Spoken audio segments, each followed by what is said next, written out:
गंजाम जिला भंजनगर विजु पट्टनायक शिशु उद्यान परिसर में होइतिबा राज्यर प्रथम सरकारी संप्रसारित वाटर पार्क रविवार उद्घाटित होइछि। यह जलसंपद विभाग द्वारा परिचालित होउछि। भंजनगर विधायक प्रद्युम्न कुमार नायक एथिरे मुख्य अतिथि भाବେ जोग देई ताकू उद्घाटन करिथिले। एथिसह नवनिर्मित फूड कोर्ट को मध्य विधायक उद्घाटन करिसेंती।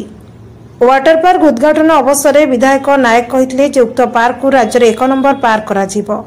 एथिपाई पदक्षेप निया जाइछि। वाटर पार्क खोलिबा परे राज्यर विभिन्न प्रांतरु पर्यटक आसी तार मजा उठाइबे।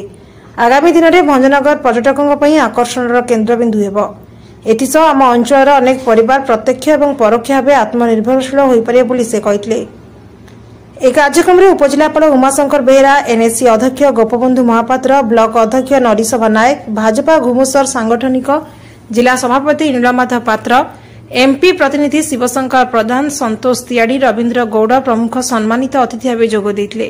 ଏହି କାର୍ଯ୍ୟକ୍ରମକୁ ପରିଚାଳନା କରିବାରେ ଜଳସମ୍ପଦ ବିଭାଗର ଯନ୍ତ୍ରୀ କର୍ମଚାରୀ ସହଯୋଗ କରିଥିଲେ। 2024 ମସିହା ଜାନୁଆରୀ 26 ତାରିଖରେ ୱାଟର ପାର୍କ ଖୋଲିଥିଲା। ଏହା 6 ମାସ ଚାଲିବା ପରେ ପରିଚାଳନାଗତ ତ୍ରୁଟି ଯୋଗୁଁ ତାହା ବନ୍ଦ ହୋଇଯାଇଥିଲା। କିଛି ମାସ ପୂର୍ବେ ବିଧାୟକ ନାୟକ ଜାଣିବା ପରେ ତାହା ପୁଣି କିଭଳି ଚାଲିବ ସେଥିପାଇଁ ବ୍ୟବସ୍ଥା କରିଥିଲେ। वाटर पार्क किछि कार्य संप्रसारण कराजिबा सह आउ किछि कार्यकु मरामती कराजिबो। पुणी आजिठु खोलिबा नै व्यवस्था करा जाइछि, जाहाकु नै अंचलवासी खुशी व्यक्त करबा सह विधायकक पदक्षेप को प्रशंसा करिसेंती। Bureau report Shree news.